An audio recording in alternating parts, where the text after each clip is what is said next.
Assalamualaikum warahmatullahi wabarakatuh. Hai teman-teman, di sini kami bertiga akan memberikan sedikit tutorial bagaimana cara drafting FTTH di Google Earth dan juga AutoCAD. Sebelumnya, perkenalkan, nama saya Raka Tawidadana dari NRP 15.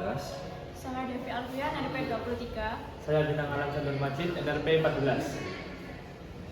Selanjutnya yaitu perhitungan. Kita menggunakan rumah pelanggan yaitu 248 unit. Satu ODC-nya dengan splitter perbandingannya 1:4. Kemudian ada 16 ODP yang masing-masing splitternya adalah 1:16. Kemudian untuk setiap rincian ODP-nya dari ODP 1 sampai 13 kita full menggunakan pelanggan yaitu 208 pelanggan. Ketika ODP 14 kita menggunakan 11 pelanggan, 5 spare dan 1 slang. Kemudian pada saat ODP 15 ada 15 pelanggan, 1 spare dan 1 slang. Ketika di ODP 16 ada 14 pelanggan, 2 spare dan 1 slang. Untuk rinciannya sebagai berikut. ODP 1 sampai 13 kita menggunakannya full yaitu 208. Kemudian di ODP 14 yaitu total outputnya yaitu 16. Kemudian di ODP 15 kita dengan total 16 unit output juga. Di ODP 16 dengan total output yaitu 16 juga. Maka total keseluruhannya yaitu 256 output dengan 248 itu terpakai untuk pelanggan dan sisanya yaitu 8 spare. Kemudian perhitungan pertama yaitu pasti splitter ODP, di mana splitter ODP ini perhitungan dari total unit pelanggan dibagi 16 dari perbandingan splitternya. Jadi 256 dibagi 16 sama dengan 16 core. Kemudian perhitungan untuk jumlah core kabel distribusi yaitu dari ODP ke pelanggan. Nah ini sama dengan jumlah splitternya ODP yaitu totalnya yaitu 256 core. Jika ingin menambahkan margin spare, kita bisa menambahkan dengan minimal 10%, yaitu 256 ditambahkan 10% sama dengan 282 core. Selanjutnya ada perhitungan dari kabel distribusi. Nah ini kabelnya yaitu setiap ODP itu kan perlu 16 core. Kita menggunakan kabelnya juga 16 core. Maka totalnya yaitu 16 dikali 16 sama dengan 256 core. Selanjutnya perhitungan pasif splitter di ODC.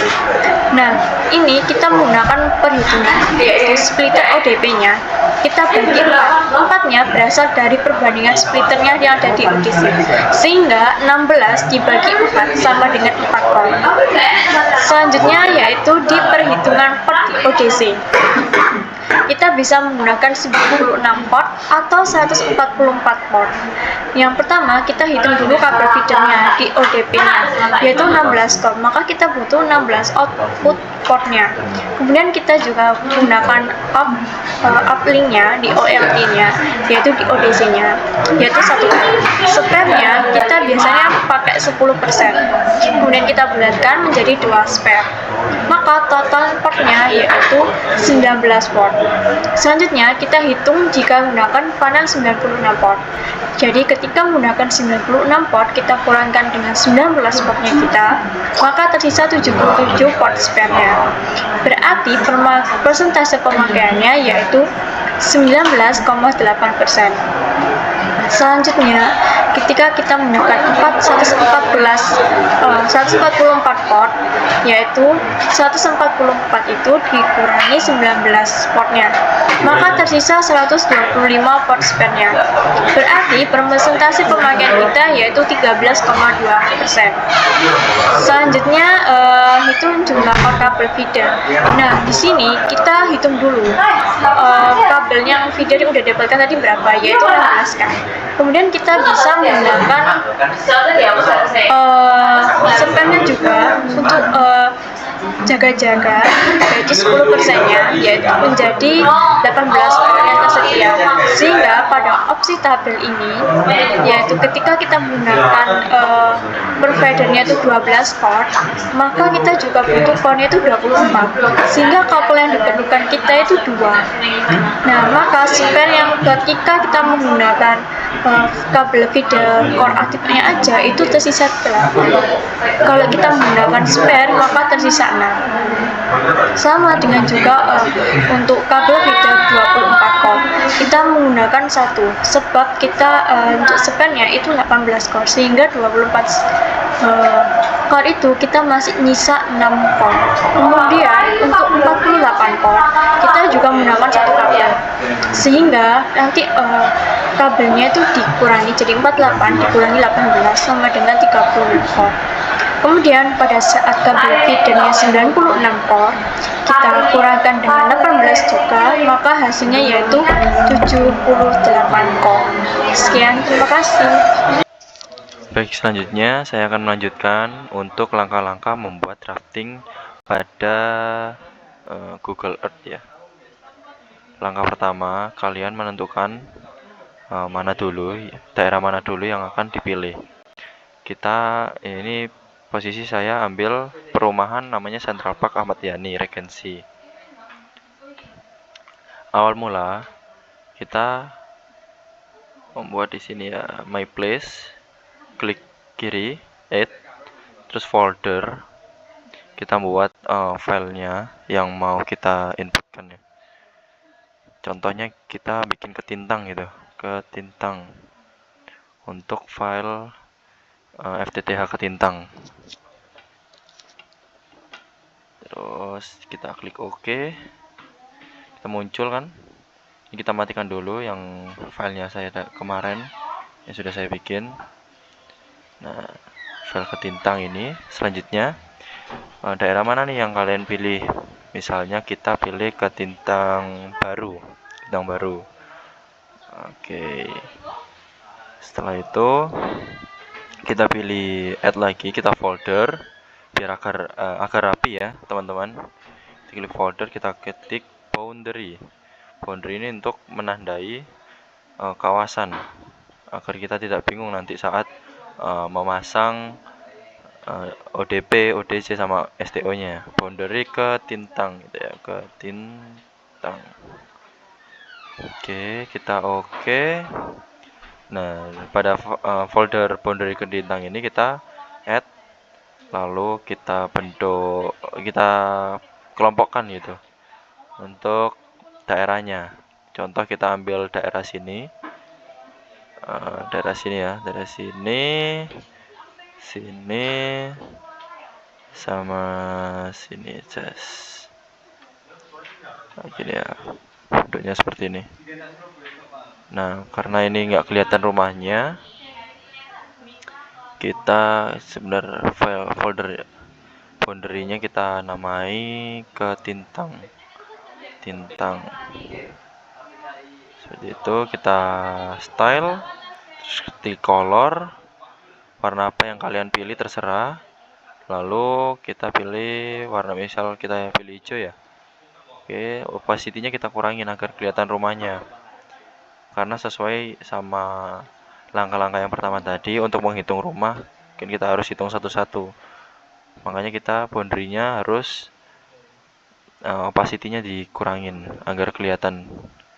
Oke, seperti ini untuk langkah opacity. Nah, kita beralih ke folder yang sudah saya buat, yang di FTTH CPAY. Nah, pada awalnya saya kelompokkan untuk foldernya seperti tadi. Kita masuk ke boundary CPAY, lalu coba kita matikan semuanya ya. Nah, sebelum saya kelompokkan per rumah, itu saya bikin satu komplek dulu untuk menghitung kompleknya ada berapa rumah. Seperti itu.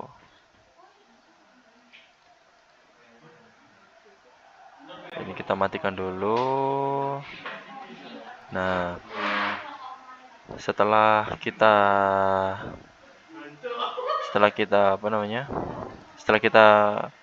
beri penanda mana yang kita mau drafting, setelah itu kita kelompokkan per rumah. Misal satu gang ini itu jumlahnya berapa rumah. Karena perhitungan saya memakai splitter 1:16, Jadi untuk satu ODP memuat 16 pengguna. Maka untuk pengelompokan rumahnya saya pilih 16 unit per 16 unit. Dan untuk hitungannya kan 248. Sedangkan nggak bisa kalau pas harus 248. Jadi kita lebihkan agar kita ada spare untuk pengguna baru.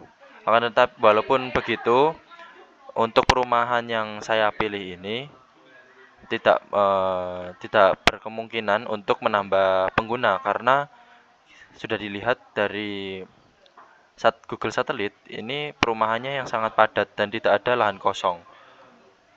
Nah, jadi ini semua 16 unit kecuali di boundary yang 1.14 yang daerah sini sampai sini. Ini karena kita pakai ODP-nya 16 unit, maka terbagi seperti itu. Nah, selanjutnya kita nyalakan. Nah, ini kan 11 unit. 11 unit rumah. Nanti kita di sini kasih select untuk calon pengguna baru. Spare gitu. Kita nyalain semua. Jadi seperti itu teman-teman. Untuk menandai kawasan yang akan kita beri jaringan seperti itu. Oke, selanjutnya kita pasang ODP-nya. Misal kita adalah provider A. Nah, di daerah kawasan sini tidak ada STO atau LTO yang sesuai dengan provider kita, belum dibangun seperti itu. Maka kita bangun dulu untuk STO-nya. Saya pilih daerah yang kosong dari daerah sini. Caranya bagaimana? Sama seperti tadi.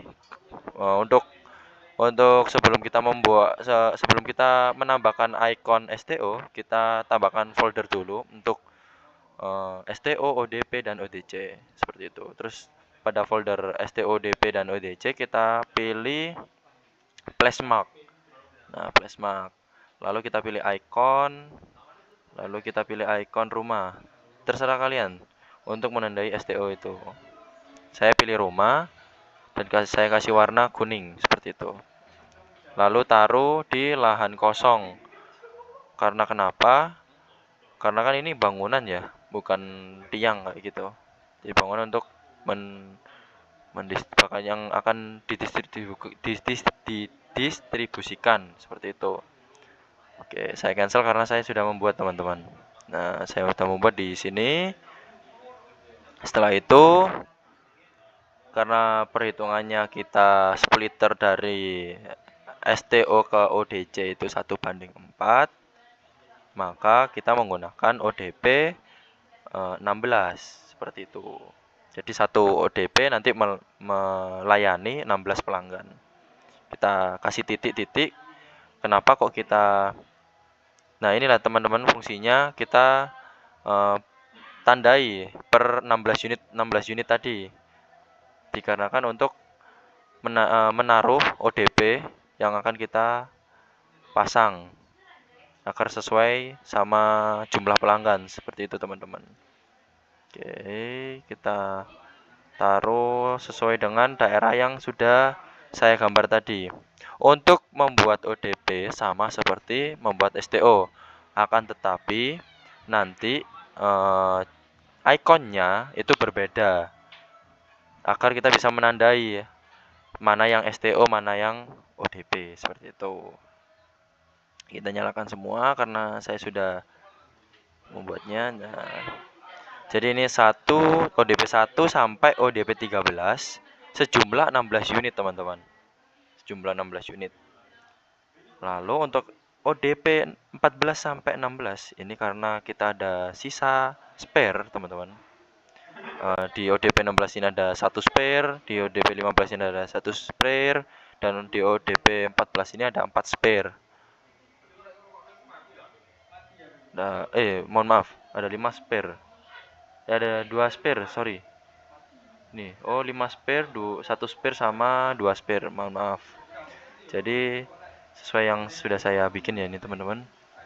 Nah, di ODP yang ada spare-nya ini nanti kita kasih select. Nah, gunanya select ini untuk apa?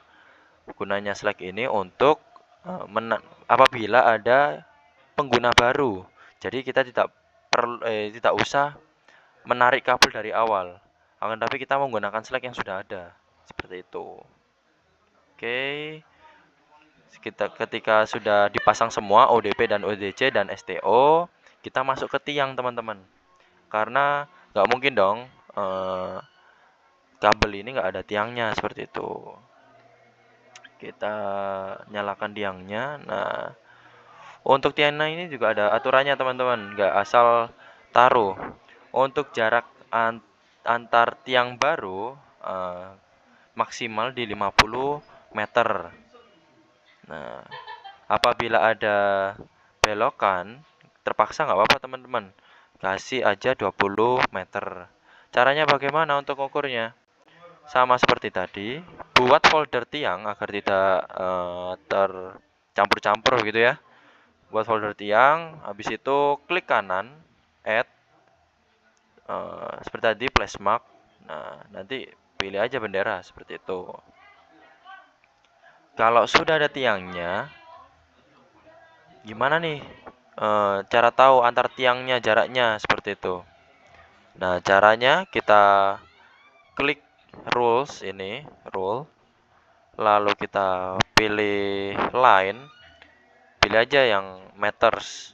Nah, terus kita klik tiang satu, set, set. Nah, ada jarak 50 meter. Nah, kurang nggak apa-apa. Yang penting jangan lebih sampai dari 50 meter seperti itu teman-teman. Karena nanti akan gelantung kabelnya jadi melengkung banget gitu. Nggak ada dekat-dekatnya. Oke. Untuk tiangnya sudah terpasang, ODC dan ODP sudah terpasang. Kita lanjut untuk pengkabelannya teman-teman. Nah, sama seperti menghitung jarak antar tiang tadi, kabelnya gini, kita buat folder lagi agar tidak tercampur. Kabelnya ini kita buat folder lagi. Nah, untuk kabel yang berwarna merah ini namanya kabel feeder. Sebelum didistribusikan ke ODP per unit-unit seperti itu. Nah, untuk membuat kabelnya bagaimana? Untuk membuat kabelnya, kita klik kanan, lalu add, lalu kita klik patch. Nah, lalu kita tarik ya ini thread. Lalu gini. Nah, sudah terbentuk yang putih-putih ini. Lalu kalau mau mewarnai sesuai keinginan hati. Jadi kalau semisal kabel feedernya warna biru juga nggak apa-apa teman-teman. Yang penting dibedakan kabel distribusi dan kabel feeder seperti itu. Nah, ini saya kasih warna kuning. Lalu klik. Nah, seperti itu. Kabel sudah selesai. Jadi satu folder. Selanjutnya kita bikin select seperti yang saya bilang tadi di awal. Untuk ODP 14, 15, 16 kita adakan select. Nah, select ini kayak bagaimana? Kita adakan folder lagi yang baru, lalu kita add flashmark. Di sini saya selectnya kasih icon lingkaran seperti ini. Nah, mungkin kurang lebih itu aja dari saya. Akan dilanjutkan untuk drafting AutoCAD dari teman saya selanjutnya. Terima kasih. Oke, untuk selanjutnya desain pada AutoCAD. Gimana sih Bang caranya agar jadi seperti ini? Nah, mari ikut Abang deh. Jadi untuk cara membuat desain seperti ini, yang pertama kita masuk ke aplikasi Google Earth, lalu kita mendesain seperti ini. Setelah desain di Google Earth, kita screenshot.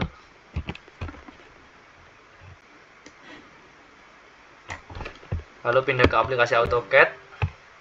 Ini saya taruh sini ya. Lalu Ctrl V. Nah, akan jadi seperti ini. Lalu gimana sih Bang cara buat rumahnya? Nah, untuk jika ingin buat rumah, kita cukup tekan shape pada rectangle ini. Lalu sesuaikan rumah pada gambar yang telah di copy tadi dari Google Earth. Gimana sih Bang caranya ngopi? Untuk ngopi untuk ngopi shape-nya bisa klik garis, lalu Ctrl C, Ctrl V, lalu bisa diletakkan dengan presisi seperti gambar yang ada di Google Earth. Lalu jika ingin memindahkan objek tersebut, cukup klik bagian tersebut, lalu klik kanan, klik move atau move, lalu klik yang ada kotaknya di pinggir-pinggir ini.